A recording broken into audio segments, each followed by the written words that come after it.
Apakah semua dosa akan diampuni termasuk dosa besar seperti berzina? Dosa apa yang tidak diampuni? Kalau anda yang bertanya ini masih hidup, semua dosa diampuni. Apapun. Innallaha yaghfiru dzunuba jami'a dalam surah Az-Zumar. Allah mengampuni semua dosa. Durhaka sama orang tua, jahat sama apapun. Selama masih hidup. Taubat nasuha. Sekarang ini taubat nasuha. Cuma dosa ada dua macam. Ada dosa yang berhubungan dengan hak Allah saja. Seperti kasus misalnya tidak sholat, ya, tidak puasa. Itu haknya Allah. Kalau teman-teman taubat nasuha kepada Allah, Allah maha pengampun.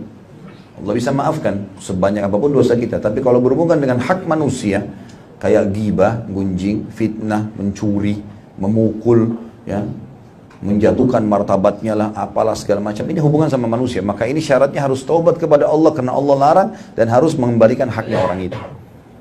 Memperbaiki namanya kah, mengembalikan barang yang pernah dicuri kah, itu harus. Allah Subhanahu wa taala menjadikan dosa di antara kita itu adalah kita yang selesaikan. Tapi kita harus taubat dengan Allah Subhanahu wa taala, ya. Tapi dosa dengan dia langsung dengan Allah, maka Allah akan maafkan. Ya.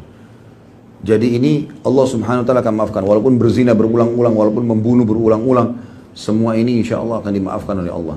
Yang tidak diampuni teman-teman sekalian, kalau orang meninggal tidak sempat taubat. Ini pun dibagi dua lagi oleh para ulama ahli sunnah wal jamaah.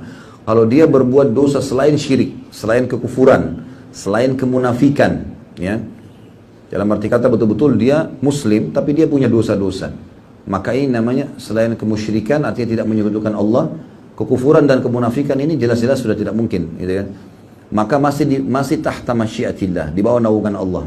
Misal dia meninggal berzina tidak sempat taubat, misal dia beriba tidak sempat taubat, maka ini masih ada kemungkinan dia akan dimaafkan oleh Allah Subhanahu wa taala. Di bawah masyiat. Kalau Allah ingin Allah maafkan, kalau Allah ingin Allah siksa. Ya. Tapi kalau perbuatan dosa syirik, kufur, ya, munafik ini tidak dimaafkan oleh Allah. Ini meninggal jelas ahli neraka yang kekal. Orang munafik di sini maksudnya adalah orang yang betul-betul pura-pura Islam, bukan orang yang ada padanya ciri. Karena hadis yang berbunyi misalnya tanda-tanda orang munafik 3, kalau dia berbicara dia bohong, kalau dia diberikan amanah dia berkhianat, kalau dia berjanji dia pungkiri. Ini tanda-tanda. Bukan berarti dia orang munafik. Kalau dia terus membiarkan itu pada dirinya, dia akan pindah kepada munafik yang besar. Munafik yang sebenarnya adalah yang kekal di api neraka, munafik yang pura-pura Islam. Dia pakai nama Islam, dia pakai kedok pakaian Islam, tapi dia bohong. Seperti di zaman Nabi SAW, pimpinannya namanya Abdullah bin Abi Salul. Abdullah, hamba Allah namanya. Tapi pimpinan orang munafik. Maka jangan terpengaruh dengan nama-nama mereka. Namanya bisa Yusuf, bisa Ahmad, bisa Fulan nama Islam. Tapi itu tidak boleh jadi tolok ukur.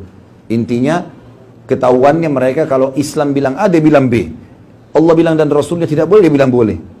Allah bilang boleh, dia katakan tidak boleh. Dan dia bertolak belakang dengan hukum-hukum Allah. Ya.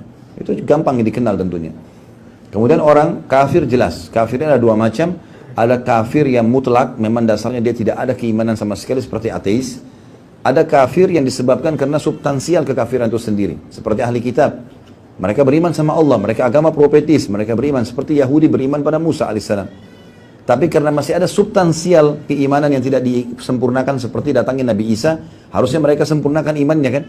Makanya orang Nasrani kalau ditanya bagaimana pendapat kalian tentang Yahudi, mereka bilang kafir. Kenapa? Karena tidak mau imani Nabi Isa. Bahkan yang berusaha mensalibi Nabi Isa adalah orang-orang Yahudi, kan gitu. Jadi ada secara substansial mereka tidak beriman, dan itu juga sebabnya kenapa kita mengatakan ahli kitab kafir.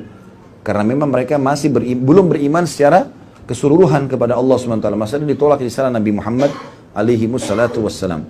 Sementara orang musyrik adalah orang muslim, bisa saja muslim tapi dia menyekutukan Allah. Ini enggak boleh teman-teman. Dan syirik ada dua macam. Ada syirik besar, ada syirik kecil. Sudah pernah kita jelaskan.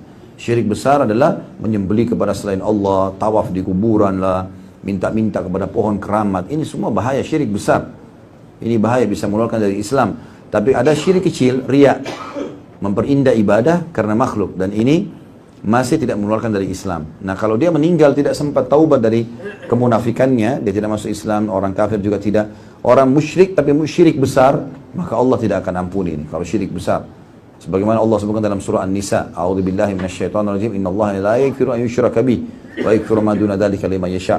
Allah tidak akan maafkan dosa-dosa syirik dan Allah masih maafkan dosa selain syirik itu. Maksudnya pada hari kiamat. Kalau dia sudah meninggal tidak sempat taubat. Tapi kalau syirik kecil masuk dalam kategori dosa besar. Kayak riya misalnya. Karena riya itu misalnya orang sholat, dia berindah sholatnya hanya karena makhluk di sebelahnya. Ada manusia di sebelahnya. Maka amal itu saja yang hancur. Amal lain tidak ada pengaruhnya. Kalau syirik kecil, riya.